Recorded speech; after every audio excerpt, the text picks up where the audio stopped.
Hello बच्चों, आपका स्वागत है फिजिक्स की क्लास में। हम आपके लिए कुछ महत्वपूर्ण प्रश्नों का संकलन लेकर आए हैं। आपका जो फिजिक्स की सेकंड बुक है उसका पहला ही चैप्टर है प्रकाश का परावर्तन तथा अपवर्तन। इसमें आपके जितने भी यूपी बोर्ड परीक्षा में आने वाले महत्वपूर्ण प्रश्न हैं, हमने उन सभी को इकट्ठा करके और आपके सामने लेकर आए हैं। अब इन क्वेश्चनों को शुरू करने से पहले आप सभी से निवेदन है कि आप वीडियो को अपने दोस्तों को शेयर कर दें और यदि आप चैनल पर नए हैं तो चैनल को सब्सक्राइब कर दें। तो चलिए, आपका टाइम वेस्ट ना करते हुए वीडियो को शुरू करते हैं। देखिए, पहला क्वेश्चन आपके सामने स्क्रीन पर।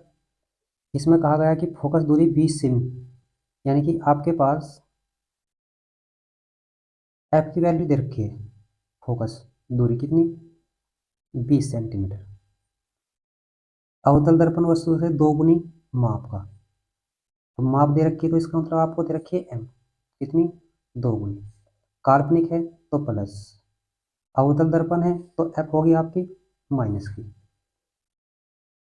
प्रतिबिंब बनाता है तो वस्तु तथा दर्पण के बीच की दूरी पूछ रहा है, यानी कि आपको यू निकालना है। आप जानते हैं कि एम बराबर आपको क्या दिया हुआ है? एम बराबर दे रखा है आपको +2। एम कितना होता है? V upon u. ठीक है, तो यू इधर गुना में जाएगा और माइनस भी इधर पहुंचा दें गुना में, तो वी बराबर हो जाएगा -2u। ठीक है ना। अब आपके साथ पास एक फॉर्मूला होता है फोकस दूरी का कि 1/f बराबर 1/v प्लस 1/u। ठीक है ना। तो अब क्या होगा, इसमें आप क्या करोगे? वैल्यू रख देंगे। चाहे आप ऐसा भी कर सकते हैं कि हम पहले एलसीएम ले लें। 1/f बराबर v into u plus v. ठीक है ना। अब आप इसमें मान रख दीजिए 1/, एफ की वैल्यू -20, यू और वी की वैल्यू कितनी है आपके पास? वी की वैल्यू -2u है, बटे वी की वैल्यू -2u और इंटू यू। ठीक है ना इतनी कहानी। अब आपके पास बचा है 1/-20, माइनस प्लस माइनस, तो u -2u, -2u into you, तो -2u²। ठीक है।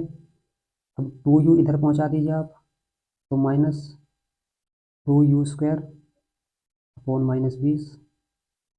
2u से एक u जाकर -u बचेगा, माइनस से माइनस, 2 से 20 और एक u से एक u, तो यहाँ u बच चुका है बटे में 10 और यहाँ -1, 10 इधर, तो u बराबर -10।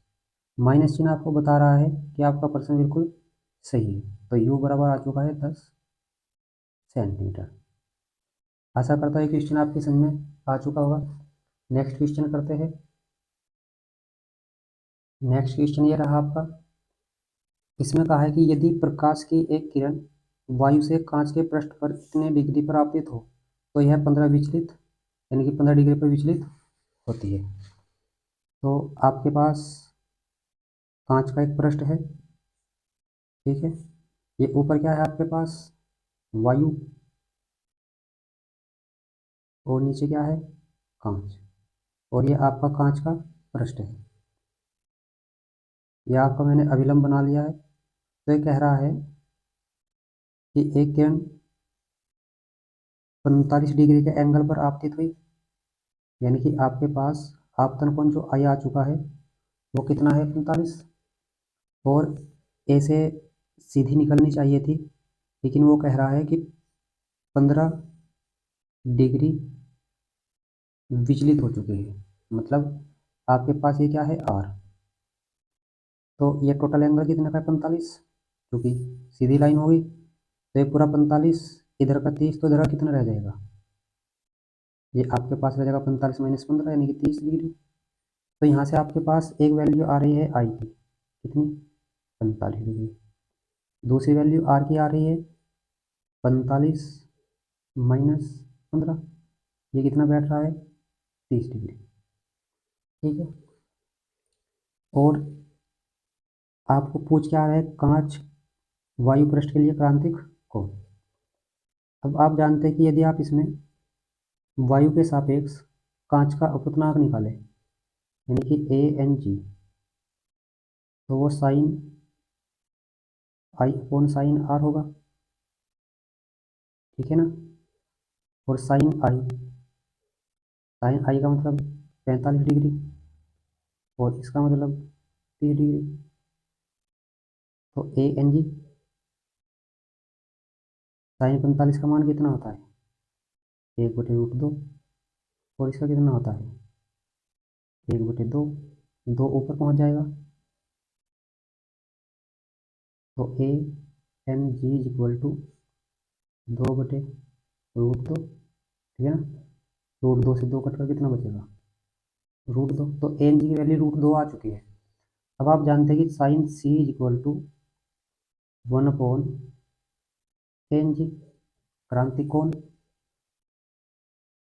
तो एन जी कितना है आपके पास, √2। और ये भी जानते हैं आप कि 1/√2 साइन में साइन 45 डिग्री की वैल्यू होती है, साइन से साइन हट चुका। तो क्रांतिक कोण सी बराबर आ चुका है आपके पास कितना, 45 डिग्री। ठीक है। नेक्स्ट क्वेश्चन देखते हैं आपका। ये रहा आपका नेक्स्ट क्वेश्चन। इसमें क्या कह रहा है आपको कि एक प्रकाश किरण निर्वात से एन अपवर्तनांक के माध्यम में जाती है यदि आपतन कोण अपवर्तन कोण का दुगुना हो। यानी कि आपतन कोण आई को कह रहा है कि अपवर्तन कोण आर का दोगुना है। ठीक है ना। इतना तो आप जानते होंगे कि आपतन कोण आई होता है, अपवर्तन कोण आर होता है।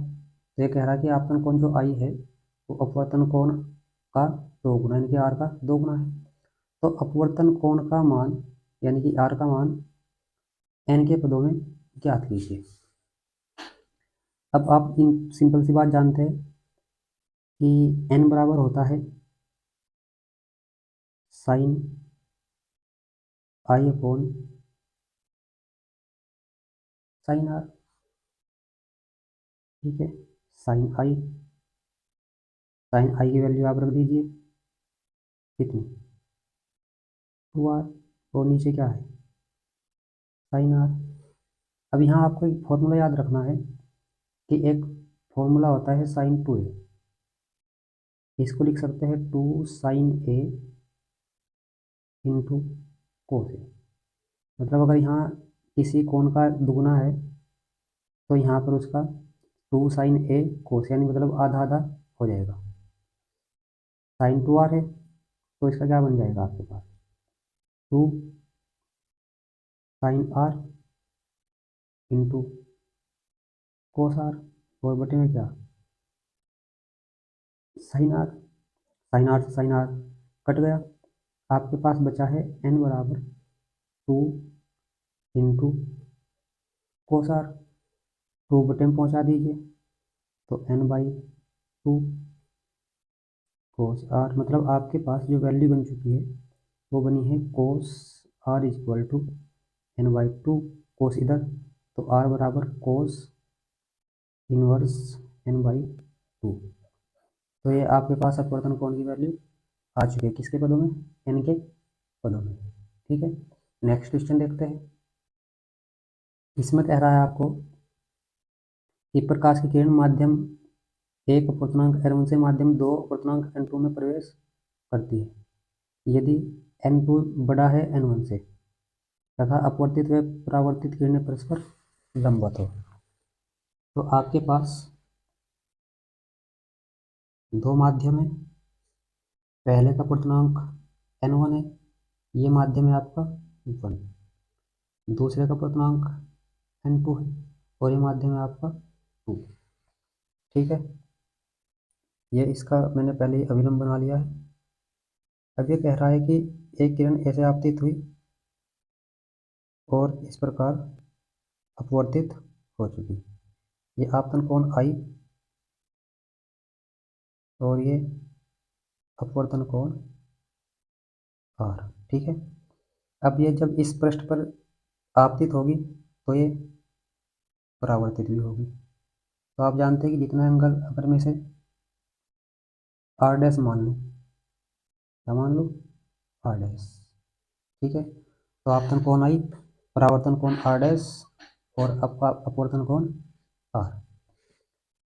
अब इसमें पहली कंडीशन आपको दे रखी है कि अपवर्तित और परावर्तित किरणें परस्पर लंबवत है।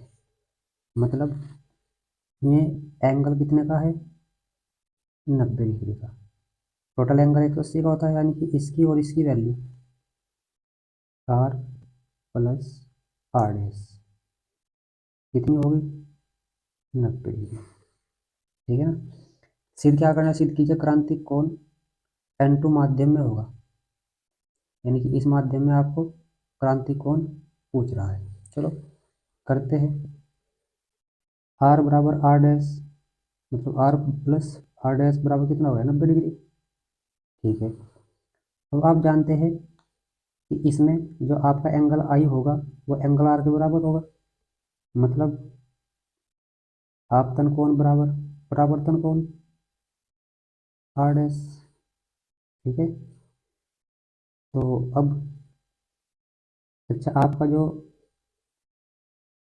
आप क्रांतिक कोण सी होता है वो क्या होता है, क्रांतिक कोण सी। अब सी को हम आई सी कह दीजिए, कोई प्रॉब्लम नहीं, चूंकि प्रश्न में से सिद्ध कर रखा है। साइन आई सी बराबर होगा 1/1/2। ठीक है ना। अब यहाँ आपको ध्यान देना है कि N2 ज़्यादा है और N1 कम है। N2 ज़्यादा, N1 कम। तो 1/2, अभी आपको मैंने बताया था कि इसे लिख सकता हूँ मैं sine i upon sine r. तो कितना बन जाएगा, sine I C is equal to sine r बटे साइन आई। ठीक है ना। अब आपको जो सिद्ध करना है उसमें आपका कितना है, आई सी बराबर sine inverse coat are dash. ठीक है ना। चलिए अब ये सिद्ध हो जाएगा साइन आई सी। अब इस कोट आर की वैल्यू आप यहाँ से रख लीजिए, कितनी बनेगी आपकी वैल्यू, 90 माइनस आर डैश। तो साइन 90 माइनस आर डैश बटे में साइन आई, आई की जगह आप रख दीजिए आर डैश, चूँकि ये भी क्या है, आर डैश है। चलिए sine 90 minus theta cos theta, तो कोस आर डैश, ये आपका साइन आर डैश। और कोस बटे साइन क्या होता है, कोट। ठीक है, तो ये बन चुका है कोट आर डैश। यानी कि आपके पास sine I C is equal to quote are dash. तो आई सी बराबर साइन इधर पहुंचाओगे, sine inverse into sine inverse coat are dash. तो ये आपके पास सिद्ध हो चुका है। आशा करता हूँ क्वेश्चन समझ में आ चुका होगा। नेक्स्ट क्वेश्चन देखते हैं। नेक्स्ट क्वेश्चन में आपको क्या क्या दे रखा है, कांच और हीरे के अपवर्तनांक दे रखे हैं। कांच मतलब Ng कितना 1.5 और हीरा डायमंड Nd इक्वल टू 2.4। अब इसने कहा कि कांच तथा हीरे में प्रकाश की चाल का मान ज्ञात कीजिए। हम जानते हैं फॉर्मूला आपका कि n बराबर होता है C/V। ठीक है ना। इस सूत्र से V बराबर कितना बन जाएगा, C/n। अब यदि आपको किस में निकालनी है, कांच में निकालनी तो V G is equal to C upon N G. C की वैल्यू आप जानती है 3 × 10⁸ और एन जी 1.5, पॉइंट हटाई ऊपर 0, 30, 15 से कट कर कितना 2। तो आपके पास जो वी जी होगा वो 2 × 10⁸ मीटर प्रति सेकंड होगा, क्योंकि सी की वैल्यू आपको याद रखनी है। सी बराबर होता है 3 × 10⁸ मीटर प्रति सेकंड। फिर ऐसे ही आपको निकालना है V D C upon N D. C की वैल्यू 3 × 10⁸ और एन डी की वैल्यू 2.4, पॉइंट आकर ऊपर 0, नीचे 24, 6 चौक 24, 6 पंजे 30, डिवाइड कर दीजिए। 4 एकम 4, 4 दूनी 8, 4 पंजे 20। तो वी डी भी निकल चुकी है। ठीक है, नेक्स्ट क्या पूछ रहा है सेकंड में? इसमें कहा है कि हीरे का कांच के सापेक्ष अपवर्तनांक ज्ञात कीजिए। मतलब आपको निकालना है हीरे का कांच के सापेक्ष। हीरे का निकालना है कांच के सापेक्ष, यानी जी एन डी निकालना है। ये ऊपर ये नीचे, n d upon N g. ठीक है ना, जी एन डी का मतलब होगा n d upon N g, ये ऊपर और ये नीचे। N d 2.4, n g 1.4, sorry 1.5, point से पॉइंट 3 से काट दीजिए दोनों को। 3 अट्ठे 24, 3 पंचे 15, 5 एकम 5, 5 छम 30। ठीक है ना, तो इसका जो अपवर्तनांक आ चुका है इतना आ चुका है। इसका हीरे का कांच के सापेक्ष जी एन डी। आशा करता हूँ यहाँ तक के आप क्वेश्चन सभी समझ में आ गए होंगे। नेक्स्ट क्वेश्चन देखते हैं। ठीक है, ये आपका नेक्स्ट क्वेश्चन है। आपको प्रकाश का किसी माध्यम प्रकाश का वेग दे रखे, यानी कि वी की वैल्यू 1.5 × 10⁸ मीटर प्रति सेकंड। इस माध्यम से हवा में जाने वाली किरण के लिए क्रांति कोण यानी कि सी आपको निकालना है। सबसे पहले हम एन निकाल लेंगे। एन बराबर क्या होता है? अब ये जो सी है इसे आप आई सी कह लीजिए, क्रांतिक कोण, चूंकि इसमें सी आपको प्रकाश का वेग भी रखना होगा। क्रांतिक कोण प्रकाश का वेग सी बराबर होता है 3 × 10⁸ मीटर प्रति सेकंड। तो एन बराबर सी अपॉन वी। सी कितना 3 × 10⁸ और वी 1.5 × 10⁸। ये कट गया, ये कट गया, कितना बचा एन बराबर 2। तो एन की वैल्यू आपके पास 2 आ चुके हैं। अब आप जानते हैं कि क्रांतिक कोण के लिए sine I c equal to 1/n होता है, 1/2। अब 1/2 किसकी वैल्यू होती है साइन में? ये होती है साइन 30 की। तो आपके पास जो क्रांतिक कोण है वो कितना आ चुका है? 30 डिग्री। ये क्या है आपके पास? क्रांतिक कोण। ठीक है, नेक्स्ट क्वेश्चन चेक करते हैं। ये आपका आज का अंतिम क्वेश्चन है और बहुत ही अच्छा क्वेश्चन भी है। इसमें आपको क्या दे रखा है, इस क्वेश्चन को थोड़ा ध्यान से देखेंगे। ये आपका ए बी सी डी। इसमें कहा है कि चित्र में प्रदर्शित एक पारदर्शी गुटके के पृष्ठ ए बी पर प्रकाश की किरण 45 डिग्री के एंगल पर आपतित होती है। गुटके के पदार्थ के न्यूनतम अपवर्तनांक एन का मान ज्ञात कीजिए जब प्रकाश किरण का ऊर्ध्वाधर पृष्ठ बीसी से पूर्णांतिक परावर्तन। मतलब ये किरण आपकी ऐसे गई, ठीक है, ऐसे यहाँ से थोड़ी विचलित हो गई और इस पृष्ठ बीसी से इसका क्या हो चुका है? पूर्णांतिक परावर्तन। तो इस पॉइंट पे मैंने क्या डाल लिया? एक लंब डाल लिया। ये अब इसमें आपके पास जो आई एंगल है वो कितना है? 45 डिग्री। ये आपका आपतन कोण आई होगा। अपवर्तन कोण कितना है आपके पास? आर। ये आपका 90 डिग्री। तो ये कितने रह जाएगा? 90 माइनस आर। ठीक है, ये आपका कितना होगा था? क्योंकि आपका क्या बनना है, पूर्ण आंतरिक परावर्तन हो रहा है। तो सिंपल सी बात है, इस किरण के लिए इस पृष्ठ पर BC पर आपका जो अपवर्तन कोण होगा 90 डिग्री होगा। तो सबसे पहले हम पृष्ठ AB के लिए पृष्ठ AB के लिए स्नेल के नियम से, अब स्नेल का नियम आप जानते हैं, ठीक। क्या होता है स्नेल का नियम, N1 sin I equal to N2 sin R। ये भी आप जानते हैं कैसे, जैसे ये आपका पृष्ठ है, ये माध्यम 1, ये माध्यम 2, इसका पूर्णांक N1 है निरपेक्ष और इसका पूर्णांक N2 है। तो कोई प्रकाश किरण अगर ये इस तरह जाए, यह आपका आपतन कोण I, ये अपवर्तन कोण R, तो N1 sin I N2 sin R, यही क्या होगा, स्नेल का नियम होगा, N1 sin R I बराबर N2 sin R, ठीक है ना। तो इसी सिद्धांत और इसी नियम के अकॉर्डिंग इस क्वेश्चन को हम करेंगे।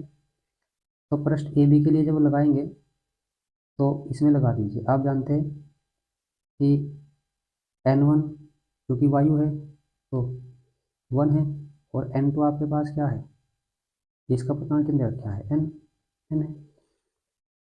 आपके पास फॉर्मूला क्या है, N1 sin I equal to N2 sin R। N1 कितना है, 1,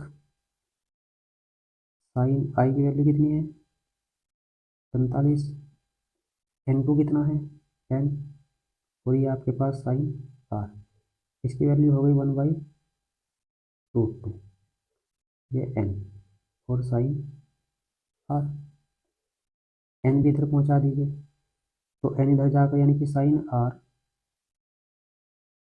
आपके पास कितना बन गया, 1/√2 इंटू N। ये समीकरण फर्स्ट है, ठीक है ना। फिर पृष्ठ हमने कौन सा ले लिया, BC, पृष्ठ BC के लिए इसके नियम से, स्नेल के नियम से क्या होगा, अब इधर आपका ये माध्यम N1 है और ये माध्यम N2 है। तो अब आप सोचिए, N1 आपके लिए ये यानी कि N, अपवर्तन कोण ये है आपका sin 90 - R, ठीक है। N2 आपका 1 है, और चूंकि एंगल कितना है 90 डिग्री, तो N sin 90 - R का मतलब क्या होगा, cos R, और ये कितना 1, यानी कि 1 × 1 1।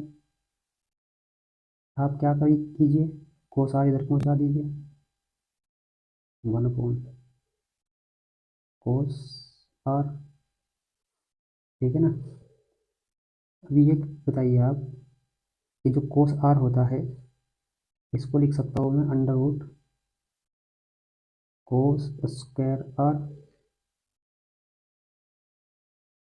अब यदि मैं इसे साइन में चेंज करूँ तो एक फॉर्मूला आपने पढ़ा होगा, यहाँ पर लिख देता हूँ मैं, sin² A plus cos² A बराबर 1। और यहाँ से अगर मैं cos² A निकालूँ तो sin² इधर आकर माइनस, यानी 1 माइनस sin² A, तो यहाँ रख दीजिए, cos² की जगह 1 माइनस sin²R, ठीक है ना। नेक्स्ट करते हैं, तो n बराबर 1/√1 माइनस साइन R की वैल्यू कितनी है, ये है 1/√2 √2n का स्क्वायर, दोनों पक्षों का आप वर्ग कीजिए, ये अंडर रूट हट जाएगा, इसका वर्ग हो जाएगा, तो n स्क्वायर 1/1 माइनस इसका वर्ग कीजिएगा, तो 1 का स्क्वायर 1, √2 का स्क्वायर 2, और ये n स्क्वायर,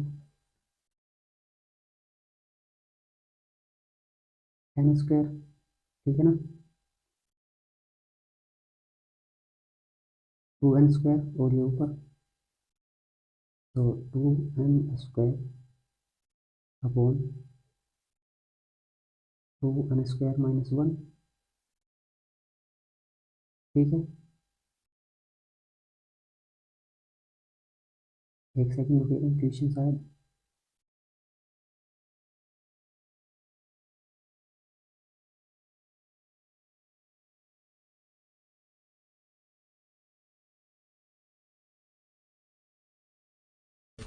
ठीक है। अब ये कट चुका है, इसकी गुना इधर कर दीजिए, बन गया आपके पास 2n स्क्वायर माइनस 1, 2 1 इधर जाकर जुड़ जाएगा, तो 2n स्क्वायर बराबर 2 और 1 3, 2/में 3/2, वर्गमूल लेंगे तो n बराबर आ जाएगा √3/2।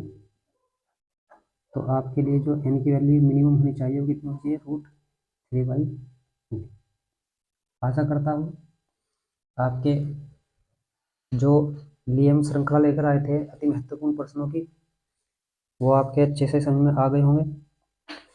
अब यदि आपको ये क्वेश्चन अच्छे लगे हो और आपके लिए आपकी सहायता कर रहे हो, क्योंकि आपके बोर्ड एग्ज़ाम चल रहे हैं और उनके लिए ही हम ये श्रृंखला लेकर आए, तो आशा करता हूँ आपसे और रिक्वेस्ट भी करता हूँ कि आप सभी इन सभी वीडियोज़ को जो आपके लिए हम बना रहे हैं अपने दोस्तों को शेयर कर दें, और कोई भी यदि बच्चा चैनल पर नया है तो इस चैनल को सब्सक्राइब कर दें।